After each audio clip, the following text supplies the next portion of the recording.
Salah satu kelebihan makhluk bernama manusia.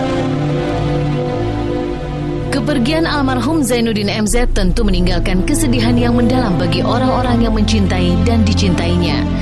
Air mata seolah tiada habis untuk menangisi jasadnya yang kini telah tenang berada di sisi Sang Halik.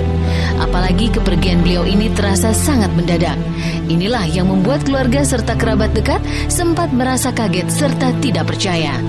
Jika dai sejuta umat ini telah berpulang ke rahmatullah, lantas sebenarnya seperti apa kronologis kejadian sebelum almarhum menghembuskan nafas terakhirnya?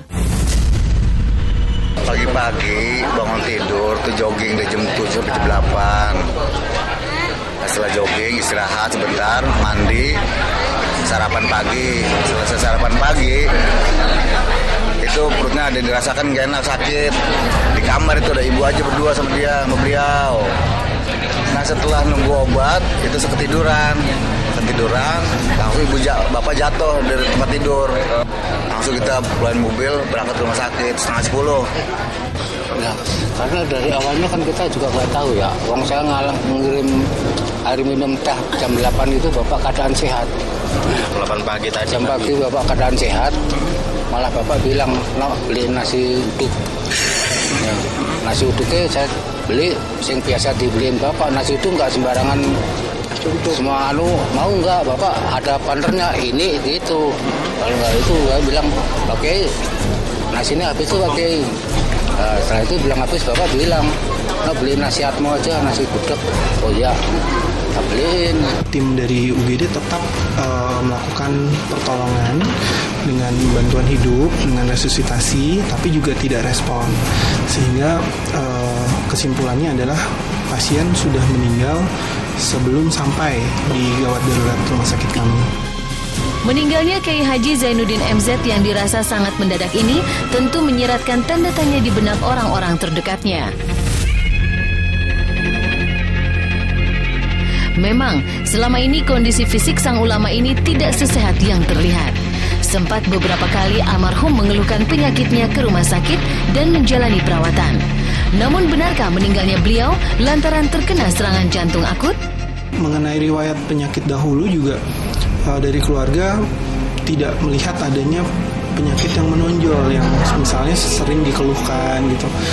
Dan sayangnya juga di rumah sakit kami beliau baru pertama kalinya dibawa, jadi tidak ada riwayat berobat yang sebelumnya. Emang ada sakit jantung sama penggumpalan darah gitu. Cuma nggak dirasa aja. Udah berapa kali mondar-mandir ke rumah sakit kan, keluar masuk sering.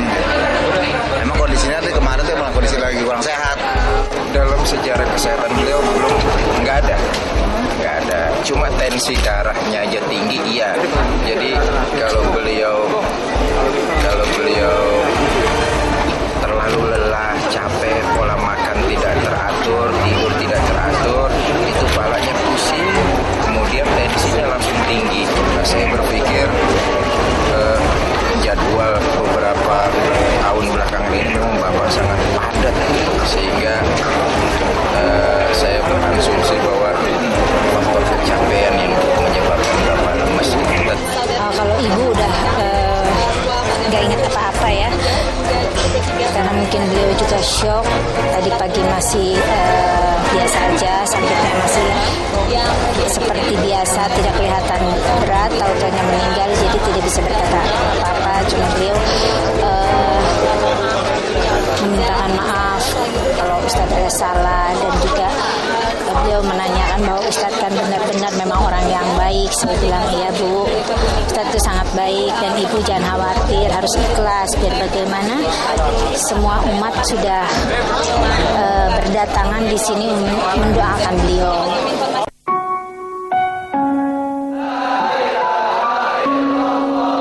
Itulah takdir. Tidak ada yang tahu kapan Tuhan akan memanggil kita untuk bersamanya. Seperti juga yang dialami oleh almarhum.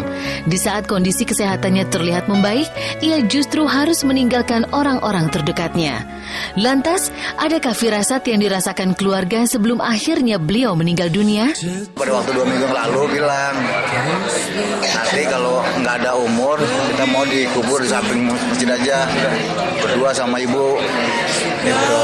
Itu 2 minggu lalu, udah lama tuh sambil bercanda lah. Memang 2-3 tahun yang lalu ayah pernah pesan kalau suatu saat tiba waktunya beliau ingin dimakamkan di area masjid. Ya sempat terakhir beliau setelah kita acara di Cipinang di penjara itu, beliau sempat ngomong, aduh ayah udah sering sakit, udah capek gitu ya, giliran yang muda-muda lah yang sekarang maju. Saya tidak menangkap isyarat apapun. Meskipun setelah itu berapa kali ayah harus bolak-balik dari rumah sakit.